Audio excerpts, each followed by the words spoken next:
Olá, participantes de 3 semanas, olá, voluntários, olá, todos vocês que chegaram, que passaram a nos acompanhar, você que está chegando hoje, sejam todos muito bem-vindos, bem-vindas. É um prazer, estar aqui mais uma vez compartilhando desse devocional junto com vocês. O devocional é ditado um dia de cada vez, é ditado pela editora Espírita da Igreja da Cidade, em São José dos Campos, que nós, como pais, Paróquia Anglicana Espírito Santo, nossa igreja anglicana no Brasil, aqui na região metropolitana do Recife, mas no bairro de Piedade, já em Jaboatão, no município de Jaboatão, nós temos utilizado aqui no nosso programa como mais uma ferramenta, além das palestras, além dos nossos momentos de partilha, dos nossos confidentes, tudo que nós temos, nós também introduzimos esse devocional como parte integrante e importantíssima desse programa. Hoje nós estamos continuando na semana 23, vamos seguir na semana 23, confessando uma nova realidade do que nós estamos tratando essa semana. Hoje nós estamos no dia 3, lembrando a você, dia 3. E dia 3 nos traz o seguinte tema: confie plenamente em Deus. Confie plenamente em Deus, Você vai dizer assim: poxa, Henrique, às vezes é difícil, mas é a nossa única esperança, é a nossa única saída, é essa, é seguir sempre confiando em Deus. Antes da gente seguir, faz aquilo que eu tenho te pedido aqui, clica no like, compartilha com muita gente, vamos levar essas mensagens, essas reflexões, vamos ajudar muita gente a estar cuidando dessa área nossa que é tão importante, emocional, que tanto é deixada de lado, existe tanto preconceito a respeito dessa questão emocional, apesar de que hoje isso já mudou bastante, mas precisa mudar mais ainda. Então faça isso, compartilhe com quem você quiser, aonde estiver. Olha, vamos aqui para uma passagem bíblica na carta de Paulo aos Filipenses, capítulo 1, verso 6, que diz assim: estou convencido de que aquele que começou a boa obra em vocês vai completá-la até o dia de Cristo Jesus. Vou repetir. Estou convencido de que aquele que começou a boa obra em vocês vai completá-la até o dia de Cristo Jesus. Olha, fazer reforma é algo complicado, não é? É algo muito complicado. Mas quando nós temos o engenheiro, o pedreiro, o reformador, que é o Senhor dos Senhores, é o dono de todas as coisas, a coisa é diferente. Então Paulo está nos remetendo exatamente a isso aqui, que a obra que foi iniciada em nós, não somos nós que vamos acabar, não é ninguém que vai acabar, mas até o dia de estarmos na presença do Senhor, ela vai ser totalmente completa. E quem completa é Ele, pela sua graça, pelo seu amor, que Ele tem por nós. Então, por mais que a gente faça, por mais que a gente se esforce, por mais que a gente tente, nós vamos ser completos nele, é Ele que vai completar, sabe? Quando eu descobri isso foi um bálsamo em mim, porque muitas vezes a gente fica achando que nós é que vamos, sim, tem a nossa parte, não se acomode, não use isso como justificativa, mas Ele é que vai completar tudo que falta para que a gente entre na própria presença dEle, e do nosso Deus. Mas eu sei que a reforma é uma coisa difícil. Certa vez, já mais de 10 anos atrás, quando eu morava ainda num apartamentozinho menor,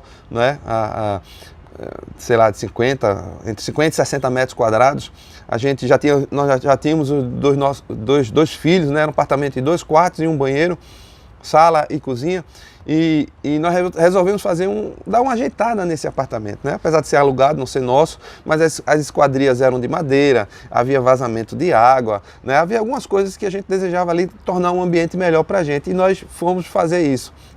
Quebramos todas as esquadrias, estava tudo, arrancamos tudo para colocar de alumínio, olha, mexemos em tudo. Nossa, quando um dia eu cheguei à noite em casa, eu olhei assim, para tudo revirado, tudo coberto, tudo cheio de poeira, um apartamento pequeno, não tinha para onde a gente ir. Eu olhei assim, eu digo: Senhor, o que foi que eu fiz? O que foi que eu comecei? Eu digo: meu Pai, será que isso aqui acaba algum dia? E olha que o apartamento era pequenininho, bem pequenininho. Mas assim são as reformas na nossa vida, na verdade. Assim são as reformas na nossa vida. A gente começa e a gente não vê, parece que a gente não vê fim. A gente começa e a gente não vê, parece que a gente não acha que não vai mais se completar.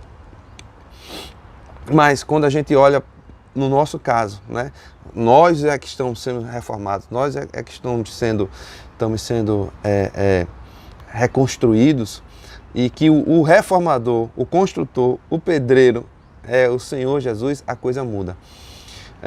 Veja que Paulo escreveu essa carta a essa igreja, uma igreja que ele prezava muito, que ele gostava muito, né, uma igreja que lhe ajudou financeiramente por mais de uma vez, que foi a primeira igreja dele plantada na Europa, e que novamente agora ele estava sendo ajudado, né? A igreja enviou Epafrodito com oferta e auxílio para ele, e que depois ele remeteu Epafrodito de volta, né? E provavelmente foi ele que levou essa carta. Era uma igreja cara, uma igreja querida dele, então ele envia essa carta com agradecimento, mas também com ensinos. E aqui nessa carta de Paulo existe um dos ensinos mais importantes de Paulo, não nesse capítulo que a gente leu, mas mais na frente. Filipenses 2, 5 a 8, você conhece essa passagem, né? Você conhece muito bem essa passagem, eu também conheço. 2, 5 a 8, que diz assim, preste atenção, voou aqui as minhas páginas, mas deixa-me chegar aqui. Filipenses 2, 5 a 8 diz assim: tende em vós o mesmo sentimento que houve também em Cristo Jesus, pois ele, subsistindo em forma de Deus, não julgou como usurpação o ser igual a Deus, antes a si mesmo se esvaziou, assumindo a forma de servo, tornando-se homem, e reconhecido em figura humana. Assim mesmo se humilhou, tornando-se obediente até a morte e morte de cruz. Então perceba que Paulo aqui traz essa doutrina, esse ensino do próprio Jesus, né, que se submeteu, que mesmo sendo Deus, ele se submeteu a tudo aquilo que tem se submetido. Então vejam, quando nós nos submetemos ao Senhor, quando nós nos rendemos verdadeiramente ao Senhor, o processo não pode ser outro senão de transformação. E o processo não vai ficar pelo meio, o processo não vai ficar pela metade. E assim como Jesus caminhou em direção à cruz, nós vamos caminhar em direção à nossa cruz, à nossa transformação, ao nosso processo, né, de mudança, ao nosso processo de sermos transformados, alterados, segundo aquilo o que o Senhor deseja que nós sejamos.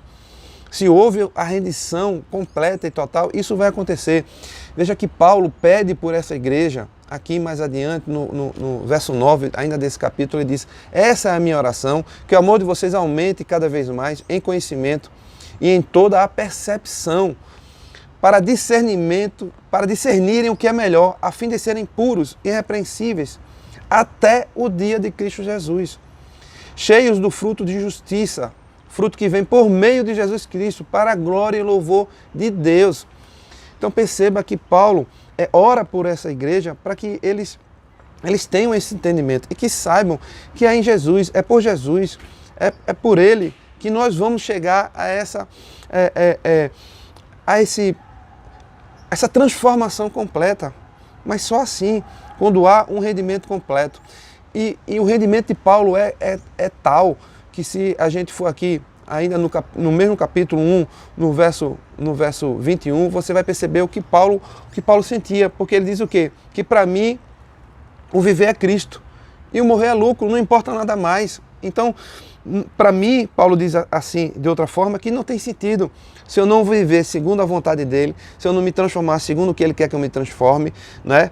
Não tem sentido. Mas nele tudo tem sentido. Então, para mim, tanto faz se eu estou vivo ou se eu estou morto. Na verdade, eu quero ir para estar junto dele, mas eu quero ficar por conta de vocês. É isso que Paulo está dizendo, que tudo que importa é a entrega que ele teve. Tudo que importa é que ele entendeu que isso é o mais importante na vida dele. né? Por isso que é bom que a gente faça essa reflexão, né? E a gente pense nessa reforma na nossa vida. E essa pergunta também é importante para que a gente possa perceber se está acontecendo verdadeiramente reforma na nossa vida. Você pode perguntar isso às pessoas mais próximas de você. Né? Você pode achar que você não está passando por um processo, que você não chegou no ponto que deveria e ainda não chegou, não chegamos, ninguém vai chegar, só na hora, né, que estivermos pertinho ali na presença do Senhor. Mas pergunte a alguém próximo a você por esse processo, pergunte sobre as impressões que ela tem sobre a sua transformação, porque se você verdadeiramente houve rendição, e por isso que nós fizemos o Retiro e Rendição. Retiro e Rendição, a escrita da nossa memória, é para que exatamente a gente possa entregar tudo ao Senhor. Por isso que é tão importante você escrever, é tão importante você tirar do papel e confessar um irmão, ter o confidente, marque com o seu confidente, ainda hoje, se você não marcou, não deixe para amanhã. Isso é muito, muito importante, porque desse processo de entrega, vai depender que a obra continue. Se você não entregou uma área da sua vida que está precisando ser entregue, não vai ver transformação.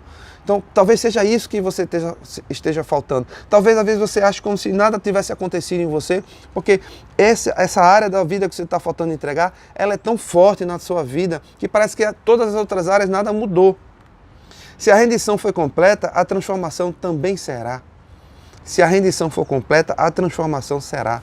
Senhor, nós te pedimos hoje, Pai, que a entrega seja completa. Se existe ainda alguma área da nossa vida que falta ser entregue ao Senhor, que seja hoje essa entrega, para que a transformação continue, para que esse processo se conclua no Senhor. Em nome de Jesus nós te pedimos, colocamos a nossa vida diante do Senhor. Amém. Até amanhã, meus queridos e minhas queridas, nos encontraremos, se assim Deus permitir. Até lá.